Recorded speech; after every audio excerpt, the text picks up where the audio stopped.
Assalamu alaikum. Have a good day. Welcome to Financial Management eLearning. Today we'll discuss Management Information, Module 4. So let's start. We are in the chapter Calculate Unit Cost Part 2. In Module 4, it is the continuation of Module 3.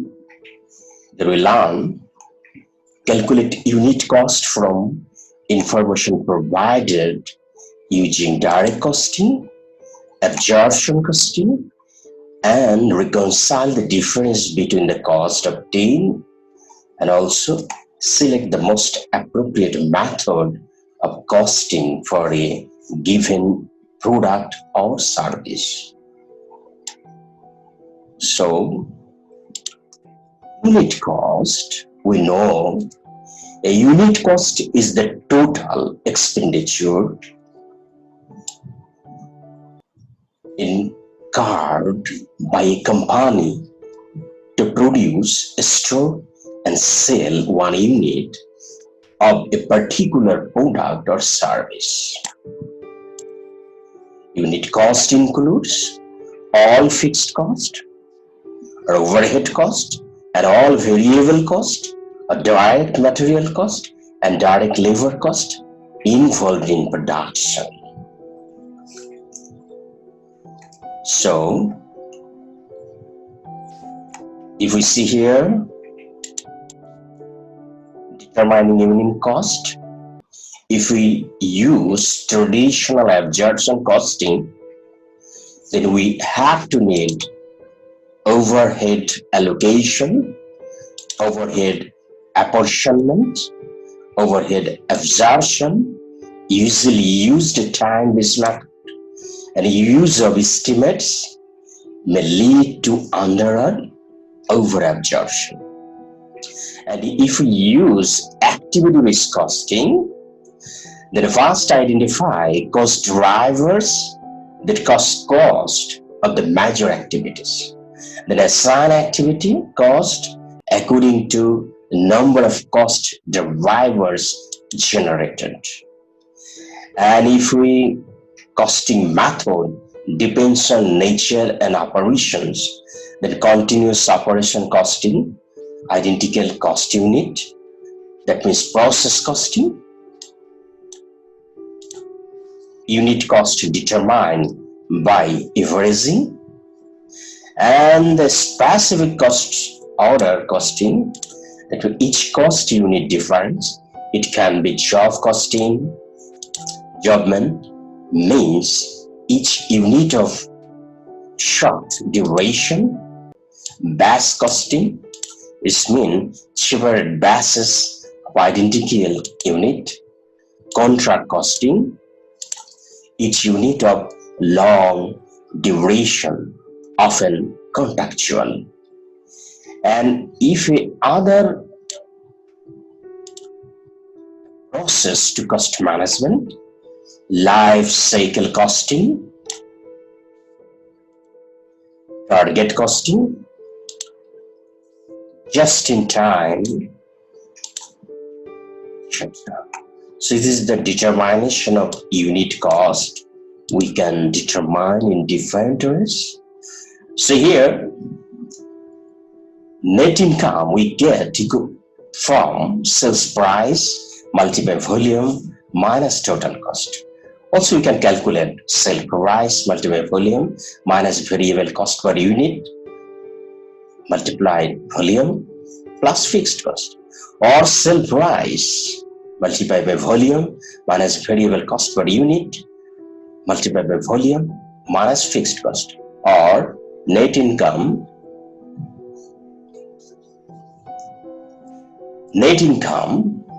sales price minus variable cost per unit multiplied by volume minus fixed cost.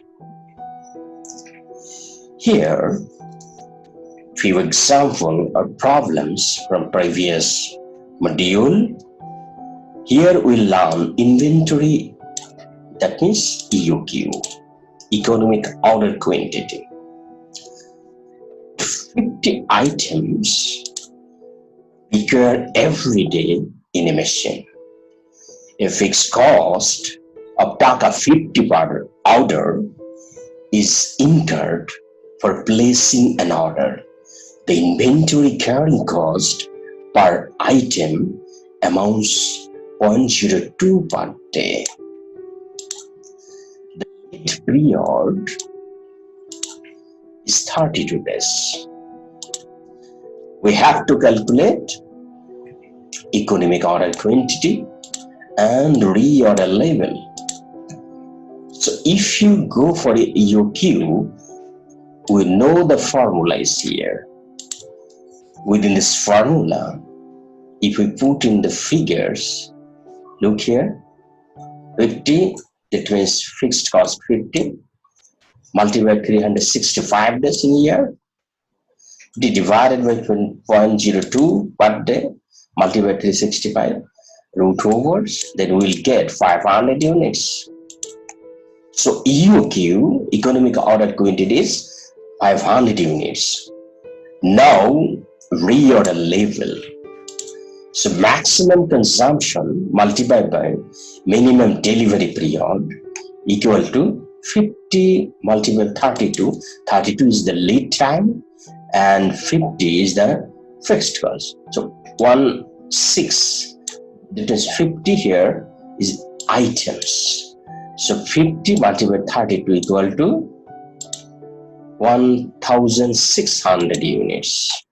So I think it's okay. Now application of cost concept. For HANA Limited has recorded the following data into most recent period. Total cost of production, volume of production. Cost of production 14,600, their volume is 800. And cost of production 19,400, then the volume 1,200. So what is the best estimation of the company's fixed cost per period? So we have to calculate the fixed cost. So variable cost per unit equal to charge in total cost divided by charge in production. Look here. So 19,400 minus 14,600 divided by 1,200 units minus 800 units, it comes Taka 12 per unit. Total variable cost 1,200 units, or we can calculate it through the 800 units, so it would be the same. 1,200 units multiplied by 12, 14,400. So total fixed cost, total cost minus total variable cost, we'll get the fixed cost 5,000. So from here, we calculate the fixed cost. Now another problem is here, that means another example. We learn determining product cost per unit under absorption and variable costing system. YR manufacturing company presents the following data for 30th June 2019. No opening inventory, sell 8,000 units, production 10,000 units, closing inventory 2,000 units, direct material 240, direct labor 280, variable manufacturing overhead expense $100, variable selling and administrative expense 40, fixed manufacturing overhead expense 12 lakh, fixed selling administrative expense 8 lakh. Using the data given above, compute the unit product cost. That means we are in the chapter unit, find out the unit cost of one back under absorption costing variable costing. So within this data, compute the unit cost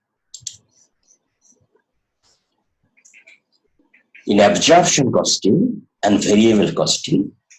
We can calculate the same figure, that means within the same structure and within two columns. So direct material, the same 240, direct labor, both are the same, variable manufacturing overhead, both are the same, absorption or variable costing, but only different in fixed manufacturing, overhead manufacturing cost. Here, 12 lakh is fixed manufacturing overhead expense. So that 12 lakh, if we divide 10,000 unit, we will get 120 per unit. So here, look, the absorption costing $120 per unit fixed overhead manufacturing expense, but variable costing is 0. So look here, unit product cost 740 in absorption costing and variable costing 620. The cost of manufacturing one unit is 740 under absorption costing system and 620 under variable costing system. This is the difference. Notice that the fixed manufacturing overhead cost has not been included while computing the cost of one unit under variable costing system. Selling and administrative expenses, both variable and fixed, are not relevant for the computation of unit product cost. That's why not included in here. So I think absorption and variable costing we calculate here. So is that one. Okay. So now unit product cost under variable and break-even point. Muttaqin manufactures and sell large size table to be used in the office for the executive. One table sold for 400. The data of the CADR manufacturing cost, direct material per unit 120, direct labor per unit 60, variable manufacturing overhead per unit 20, fixed manufacturing overhead per year 6 lakh. And non-manufacturing cost, variable selling administrative per unit 40, fixed selling administrative 9 lakh whole year. And inventory opening nil, production for 2020 10,000, and unit available for sale 10,000, sell 9,000, closing inventory 1,000. So here compute the cost of one table under variable costing and prepare income statement if variable costing is used. Compute break-even point of units. Calculate net operating income for the company under absorption costing by preparing a reconciliation schedule. So computation of cost of one office table, your direct material, labor, variable, overhead included, then cost under variable costing 200. So income statement of that company, sell 9,000 unit, 400 per unit, so 36 lakh. Less variable cost of goods sold, opening inventory nil, variable cost of goods manufacturing 10,000 unit, taka 200, this 200. So 20 lakh. available for sale, that 20 lakh. Let's closing inventory 1000 unit, per unit 200, so 2 lakh. So 18 lakh will deduct from the 36 lakh of sale amount, then we'll get gross contribution margin 18 lakh. And variable selling and admin expense, we deduct it from the gross contribution margin, then we'll get contribution margin 14 lakh 40,000. Then manufacturing expense, selling admin expense, if we deduct from the contribution margin, then we'll get net operating loss 60,000. So in the break-even point, we can easily calculate break-even point using contribution margin method. Total fixed expenses divided by contribution margin per unit. So total fixed expense we find here 15 lakh. So that's the 15 lakh divided by 160. How we get 160? 160 14 lakh 40,000 divided by 9,000 unit. Cost of goods sold. So this 160 we therefore break even point 9375. So here's the loss. Can calculate if 375 units sell more, then no loss incurred. That is break even point. So net operating income under absorption costing.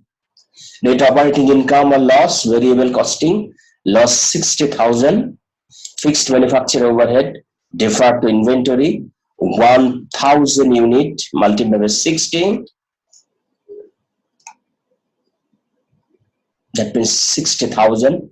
So net of this, net 60, we receive from here 6 lakh divided by 10,000 units. So net operating income absorption costing is used. That means 0. So I think today is okay. So today what we learn? We learn the direct and absorption costings continuation from previous module: unit cost, determination unit cost, traditional activity based costing method, others, then inventory EOQ, calculation reorder level, application of cost concept, fixed cost per period calculation, then determine the cost per unit under absorption and variable costing, and unit product cost under variable costing, and break-even point. So it's today. Thank you. With financial management e-learning, we'll meet you again. Thank you. Take care. Allah Hafiz.